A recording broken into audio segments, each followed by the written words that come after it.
내 결혼 반지도, 내 아내와 내 아이들도, 그리고 나의 모든 자유를 다 빼앗아갔다. 그러나 한 가지만은 빼앗아가지 못했다. 그것은 바로 나의 선택의 자유이다. 좋은 것을 좋다 하고 싫은 것을 싫다고 말할 수 있는 나의 마음의 선택은 그들이 약탈해 갈 수 없었다. 행복이란 결국 나의 선택인 것이다. 이렇게 그는 이야기를 했습니다.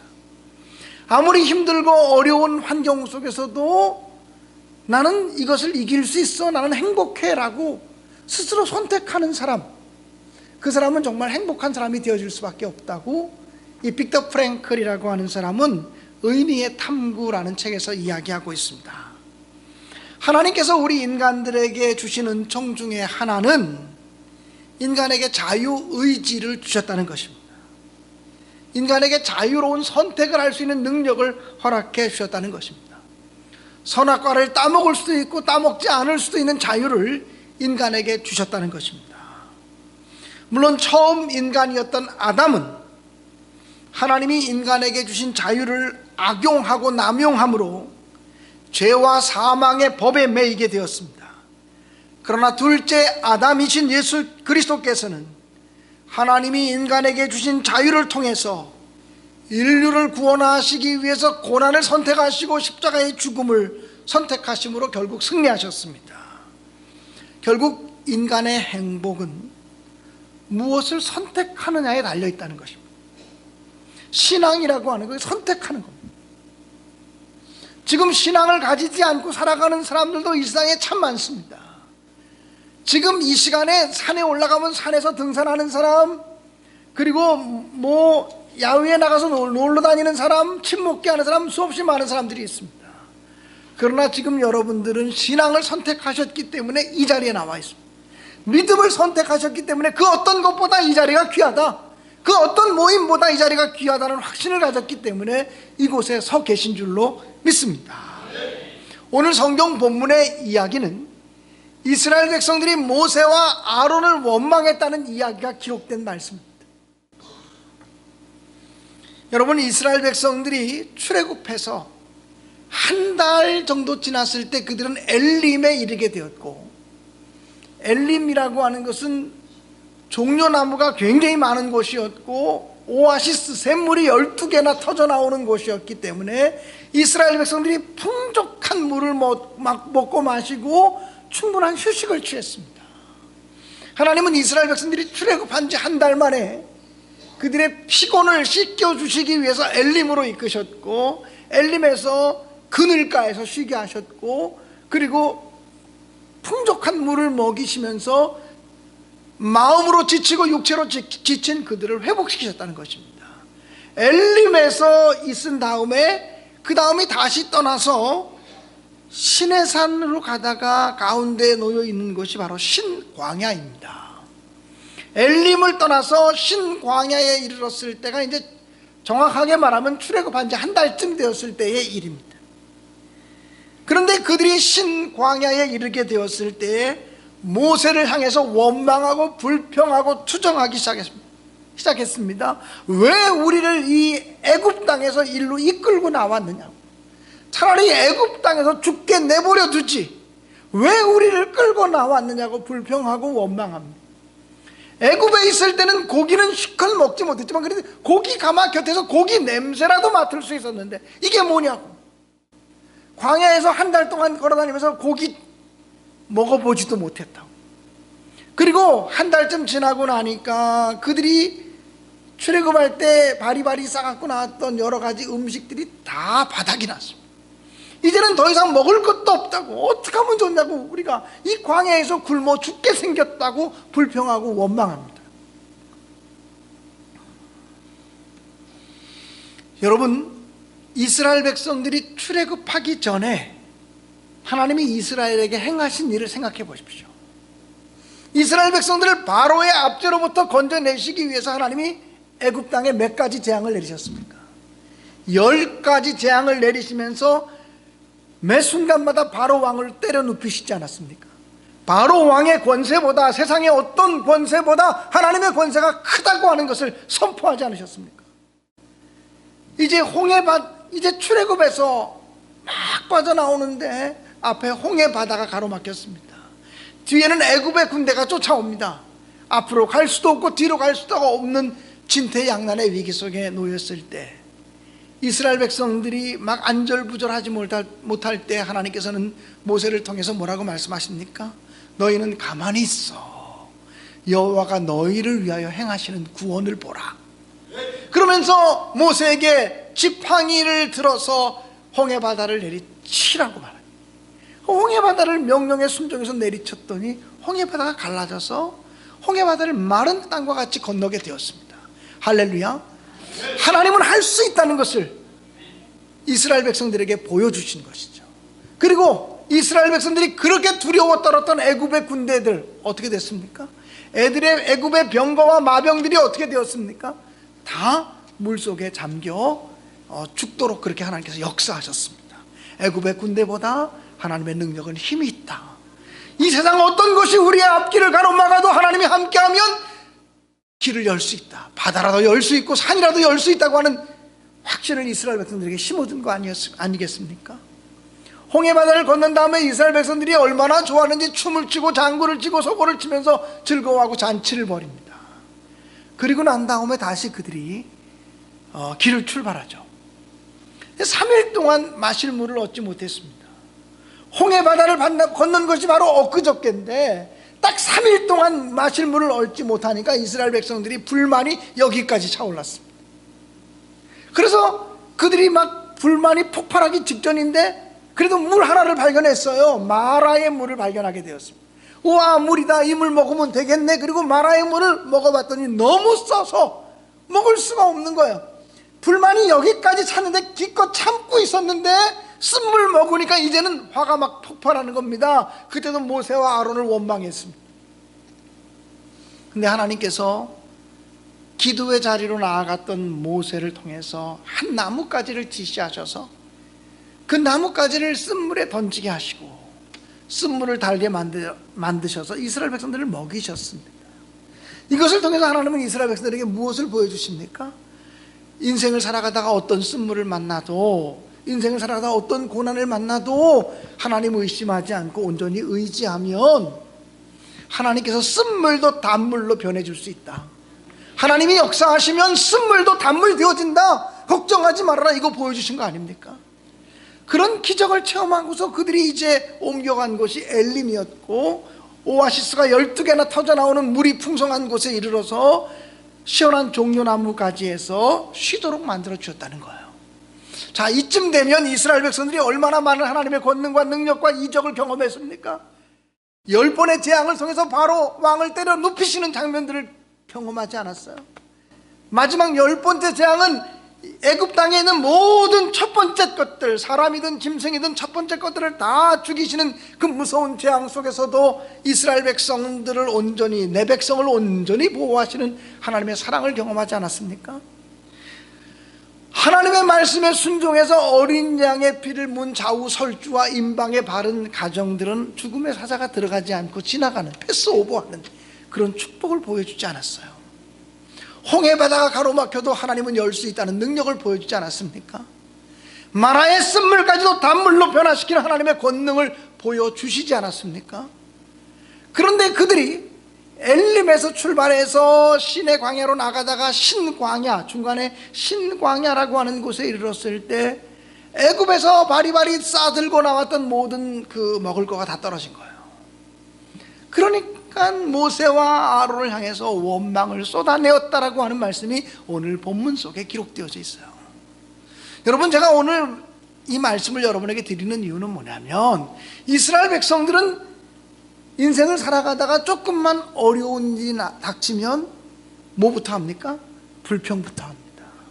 문제만 만나면 어떻게 합니까?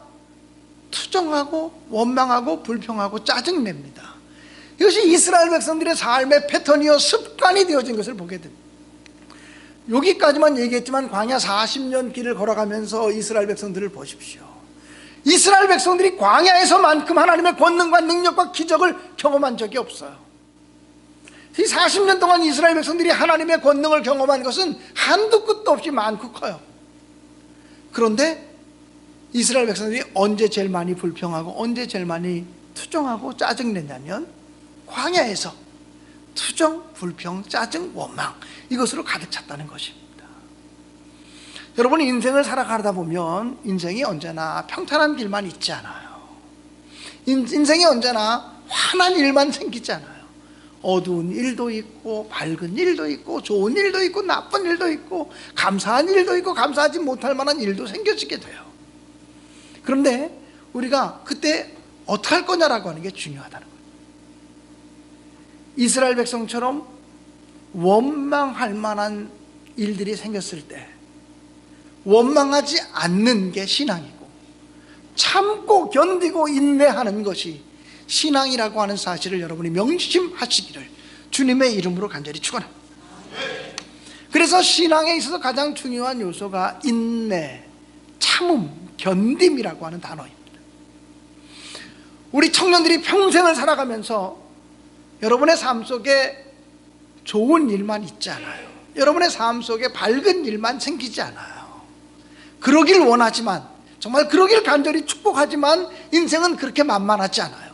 인생은 그렇게 단조롭지 않아요. 인생을 살아가는 길을 보면 굽이굽이 골목길이에요. 굽이굽이 언덕길이에요. 한 고개가 끝나면 다 끝날 줄 알고 또 다음 고개가 있어요. 산 넘어 산이라는 말이요, 인생길에 꼭 해당되는 말이에요. 그런데 그때마다 우리가 원망할 일을 만났을 때, 짜증낼 만한 일을 만났을 때, 불평할 만한 일들을 만났을 때, 절망스럽고 좌절할 만한 그런 조건들을 만났을 때 참고 견디고 인내하는 신앙의 특징을 갖게 되시기를 주님의 이름으로 간절히 축원합니다. 이스라엘 백성들이 모세와 아론을 원망하고 불평한 장소가 신광야였다 그랬어요. 조금 아까도 얘기했지만 신광야에 이르기까지 이스라엘 백성들이 하나님의 권능을 경험한 게 한두 가지 아니에요. 홍해바다를 육지와 같이 건넜잖아요. 마라의 쓴물이 달게 되었잖아요. 애굽의 군사들을 다 주님이 멸하셨잖아요. 그러면 지금 식량이 떨어졌을 때도 이스라엘 백성들은 어떻게 반응해야 됩니까? 하나님을 의심해야 됩니까? 하나님을 신뢰해야 됩니까? 하나님을 이제는 포기해야 됩니까? 하나님을 바라보아야 합니까? 대답은 명료하지 않습니까? 해답이 분명하지 않습니까? 이스라엘 백성들은 어떤 경우에도 하나님을 의지하고 의심하지 말았어야만 했습니다. 여러분, 이스라엘 백성들이 광야에서 신광야에 이르렀을 때 애굽에서 바리바리 싸갖고 나왔던 음식이 떨어졌기 때문에 죽었습니까? 그 다음에 하나님이 그들을 위해서 어떤 일을 베푸셨죠? 하늘에서 뭐가 내리게 하셨습니까? 만나가 내리게 하셨습니다. 만나를요 비같이 쏟아주셨다 그랬어요. 비같이, 그냥 찔끔찔끔이 아니라 비같이 쏟아서 그들에게 먹을 것을 주셨다 그랬고요. 또 고기가 먹고 싶어서 안 달랐을 때 어떻게 하셨습니까? 메추라기 떼가 그냥 이스라엘 있는 진영으로 날라들어서 다 자폭하게 하셔서 그냥 입에서 고기 냄새가 이제는 흰물이 날 정도로 고기를 먹이셨다고 성경은 기록하고 있거든요. 하나님은요 먹을 거, 입을 거, 마실 거 얼마든지 우리에게 채우실 만한 능력이 있음을 신뢰하시기를 주의 이름으로 축원합니다. 그래서 예수님께서는 산상수훈의 말씀을 통해서 뭐라고 말씀하십니까? 너희는 무엇을 먹을까? 무엇을 입을까? 무엇을 마실까? 염려하지 말라. 이는 다 이방인들이 구하는 것이다. 이는 다 믿음 없는 사람들이 구하는 것이다. 믿음이 있는 사람들은 오늘 일 걱정하지 말라. 내일 일 걱정하지 말라. 오늘 한날 괴로움은 그날에 족하고 하나님이 내일을 또 책임져 주신다는 믿음을 가지라고 말씀하고 있는 것 아닙니까? 사랑하는 여러분, 이스라엘 백성들은 모세와 아론을 향해서 원망하면서 우리가 차라리 이 광야로 출애굽하지 아니하고 애굽 땅에 있을 때 하나님 손에 죽었더라면 더 좋았을 것을, 왜 우리를 차라리 죽이시지 여기까지 끌고 나왔냐, 이러고 불평합니다. 결국 사람을 향한 원망이 하나님을 향한 원망과 불평으로 발전하게 되는 것을 보게 되죠. 여러분, 모세와 아론이 받는 스트레스는 얼마나 컸겠습니까? 이스라엘 백성들이 광야길에서 얼마나 모세를 원망하고 얼마나 아론을 원망했는지, 그 불평하고 원망하는 이스라엘 백성들을 이끌고 나가는 지도자 모세가 받는 스트레스가 얼마나 컸겠어요. 이스라엘 백성들이 얼마나 사나운지 모세와 아론을 향해서 돌을 들어 치려고 했던 적이 한두 번이 아니에요. 모세 입장에서도 하나님 나 못해 먹겠습니다 이렇게 말하고 싶을 때가 어디 한두 번이겠어요. 왜 나를 불러서 이렇게 내가 돌 맞아 죽을 만한 상황을 만듭니까? 하나님이 나를 불러서 이스라엘의 지도자로 세우셨으면 사람들이 잘 따라오게 하셔야 될 거 아닙니까? 이게 뭡니까 하나님? 하고 모세는 사실 더 목소리를 높여서 하나님께 불평할 만해요. 하나님께서 모세를 부르실 때 모세가 뭐라 그랬습니까? 나는 못합니다. 나는 못합니다. 보낼 만한 사람 보내십시오. 나는 안 됩니다. 얼마나 거절하고 얼마나 뺐습니까? 근데 하나님이 강권하시고 아주 강제하셔서 모세를 부르셨거든요. 그쯤 되면 하나님 나 책임져 주셔야지. 이게 뭡니까? 이게 뭡니까? 나를 지도자로 세웠으면 순종하는 백성들을 만들어 줘야지. 이게 뭡니까? 라고 모세도 하나님께 원망할 만한 일들이 한두 가지가 아니죠. 근데 성경을 보면요, 모세가 하나님께 원망했다는 것이 기록된 적이 없어요. 모세의 위대함이 여기 있고요, 모세의 거룩함이 여기 있고요, 모세의 진실함이 여기 있다고 저는 분명히 믿어요. 왜 모세의 마음속에 그런 갈등이 없었겠어? 모세도 사람인데. 그런데 밖으로 표출하지 않았다는 거죠. 마음속에 있어도 밖으로 표출하지 않는 게 이게 믿음이라는 거예요. 내 마음속에 있는 거 다 얘기하는 거 이거 좋은 거 아니에요? 여러분 부부끼리도 그래요. 어떤 사람이 저를 향해서 이렇게 물었어요. 목사님, 저는 답답해 죽겠어요. 제 남편이 얼마나 말이 없는지. 내가 40년을 같이 살아도 그 사람 속을 알 수가 없어요. 그 사람 속 좀 알았으면 좋겠어요. 그래서 제가 뭐라고 얘기했냐면, 속을 모르니까 살지, 그 사람 속 다 알면 못 삽니다. 그런 얘기했어요. 정말 그렇죠. 서로 어떤 마음을 가지고 살아가는지 속을 모르니까 살지, 그 속마음의 생각까지도 다 알면 그거 어떻게 살아요? 못 살지 않습니까? 그러니까 우리가 남에 대해서도 우리가 다 속속들이 알려고 할 것도 없고, 또 내 마음속에 있는 분노와 원망이나 불평들을 밖으로 표출해내지 않는 것이 믿음이라고 하는 사실을 꼭 기억하시기를 주님의 이름으로 축원합니다. 우리가 어떤 경우에도 하나님만 온전히 의지하고 따라가면 하나님이 우리의 인생길을 책임져 주신다고 하는 그 믿음을 갖고 살아가시기를 주님의 이름으로 축원합니다. 월간 잡지였던 일하는 제자들이라고 하는 책에 실렸던 어느 직장인의 간증입니다. 회사가 세워진 지 얼마 되지 않았을 때의 일이었다고 합니다. 사장님과 임직원들이 돼지머리 앞에서 절을 해야만 했었습니다. 뭘 하고 있는 거죠? 고사를 지내고 있는 거였죠. 그때 그는 고민 끝에, 어떤 직원 한 사람이 고민 끝에 기도하면서 어렵게 들어온 회사지만 내가 내 믿음을 위해서 이 고사 자리에 참여할 수 없다는 마음을 가지고 사표라도 쓰겠다는 결심을 가지고 슬그머니 빠져나와서 평상시 어려울 때마다 홀로 기도하던 조그마한 골방에 들어가서 기도를 했답니다. 근데 절하는 순서가 되었는데 그 사람이 빠진 것이 이제 보이니까 회사에서 방송을 했습니다. 아무개 빨리 나오십시오. 지금 절해야 되는 시간입니다. 돼지머리에 절해야 됩니다. 안 나가려고 했는데 계속 방송으로 자기 이름을 부르면서 나오라고 소리칩니다.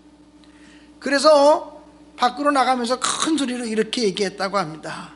지금 저는 골방에서 기도 중입니다. 그랬더니 갑자기 고사 지내던 분위기가 어떻게 되겠습니까?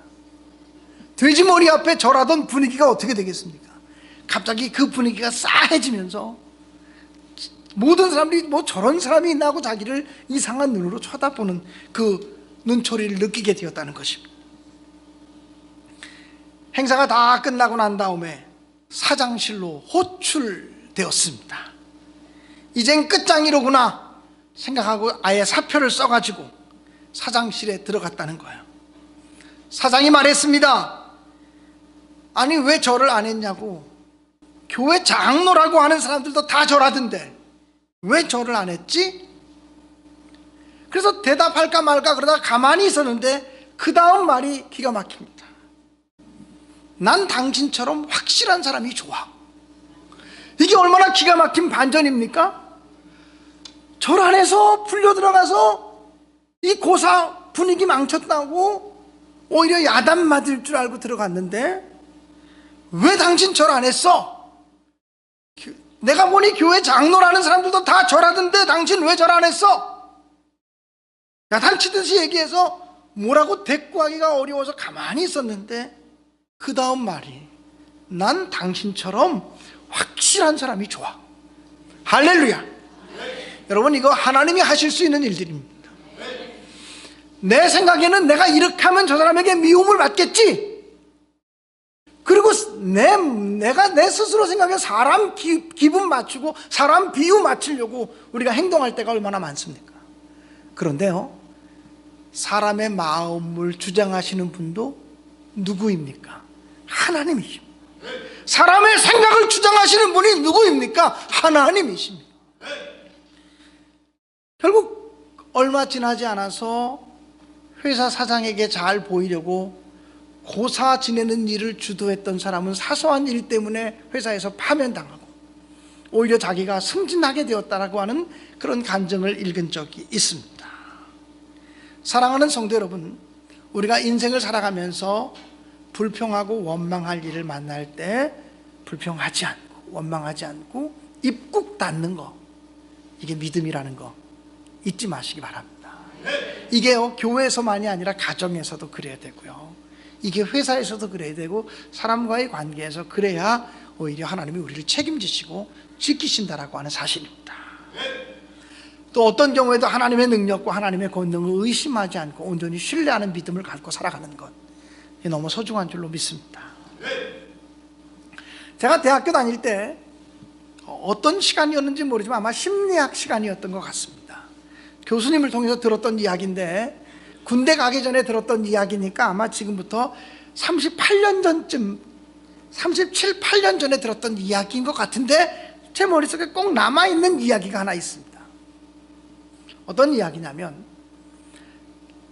지나간 사건이 우리 머릿속에 기억으로 남잖아요.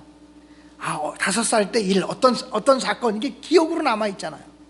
근데 기억이라는 것이 마치 사람이 우표를 모아가듯이 우표를 한 장씩 보관해 나가는 작업이라는 거예요. 우표를 한 장씩 모아가는데 어떤 옛날 일을 생각할 때 어떤 일이든지 좋은 점도 있지만 나쁜 점도 있다는 거예요. 근데 좋은 점은 싹 잃어버리고 나쁜 점만 기억하는 사람이 있다는 거예요. 그러면 그 사건을 그 사람은 기억하는데 어떤 기억의 우표를 모은 거냐면 회색 기억의 우표를 하나 간직하고 있다는 거예요. 그래서 나쁜 추억을 간직하는 것을 그레이 스탬프, 회색 우표를 모은 것이다, 이렇게 말해요. 그런데 똑같은 일들을 경험했는데 힘들고 어려웠고 불편했던 것을 싹 잊어버리고, 그때 이래서 좋았지, 그때 이것이 좋았어 하고 좋았던 것만을 딱 기억하면서 좋았던 것을 기억의 우표로 간직하고 있는 사람이 있다는 거예요. 이 사람은 똑같은 사건이지만 그레이 스탬프를 가지고 있는 사람이 아니라 하얀 기억, 화이트 스탬프를 가지고 있는 사람이라는 거예요. 그런데 인생을 살아가면서 화이트 스탬프를 많이 모은 사람들은 어떤 어려운 일을 만나도 잘 헤쳐나갈 수 있는 능력을 갖게 된다는 거예요. 그런데 늘 인생의 어두운 면, 불평하고 원망하고 짜증낼 만한 일들을 기억의 우표로 많이 모아가지고 살아가는 사람은 큰 문제를 만나면 절망하고 좌절하고 당황하고 그리고 믿음으로 반응하지 못하는 사람이 된다는 거예요. 똑같은 일을 만나도 그레이 스탬프로 기억하는 사람이 있고 화이트 스탬프로 기억하는 사람이 있다는 거예요. 어떤 기억의 우표를 많이 모아가고 있느냐가 그 사람의 인생을 좌우하는 것이다, 이렇게 심리학자들이 얘기한다는 거죠. 사랑하는 여러분, 여러분은 신내 교회에 대해서 얘기할 때 그레이 스탬프가 많습니까? 화이트 스탬프가 많습니까? 그레이 스탬프가 많은 사람은 언젠가 이 교회를 떠나갈 거예요. 이래서 이 교회 못 다니겠고, 저래서 이 사람 상대 못 하겠고, 나 이래서 싫고 저래서 싫고. 근데 똑같은 일들을 만나도 기분 나쁘고 속상하고 원통하고 마음 상하는 것은 순식간에 다 잊어버리고, 그때 그래도 이게 좋았어, 이게 감사했어, 이게 너무 신기하지 않아? 그것을 기쁨의 우표로 막 간직해 가지고 보관해 나가는 사람이 있어요. 2016년은 이게 좋았고, 2017년은 이게 좋았고, 한 20년 전에는 이게 좋았고, 이렇게 간직해 나가는 사람은요, 이 교회 주인 되는 사람이죠. 이 교회 일꾼 되는 사람이죠. 저는 우리 새가족부가 우리 교회 등록하는 많은 사람들에게 화이트 스탬프를 선물해 주는 귀한 믿음의 역할들을 잘 감당하시기를 주님의 이름으로 간절히 축원합니다. 우리 청년들뿐 아니라 우리 모든 교우들이 정말 행복을 선택하는 사람들이 될 수 있기를 주의 이름으로 축원합니다. 이스라엘 백성들은 늘 어려운 문제 앞에서 불평, 원망, 짜증, 투정 이런 방법으로 대응했습니다. 그러나 똑같은 일을 만나도 모세는 하나님께 기도하는 자리로 나가서 기도함으로 문제를 해결받았습니다. 어려움은 똑같이 만난 거예요. 고난은 똑같이 만난 거예요. 환난은 똑같이 당한 거예요. 그런데 이스라엘 백성들의 태도와 모세의 태도는 전혀 다른 거죠. 하나님이 어떤 사람을 통해서 일하시고, 어떤 사람을 통해서 역사하시고, 어떤 사람을 통해서 놀라운 지시를 내리셨냐? 불평하고 원망하는 사람이 아니라 기도하는 자리로 나가는 모세를 통해서 이스라엘 백성들에게 갈 길을 예비하시고 그들의 미래를 새롭게 여셨다라고 하는 사실을 한순간도 잊지 마시기를 주님의 이름으로 간절히 축원합니다. 행복을 선택하는 사람은 불평하지 않습니다. 원망하지 않습니다. 투정하지 않습니다. 행복을 선택하는 사람은 어떤 경우에도 하나님의 능력을 온전히 의심하지 않고 신뢰합니다.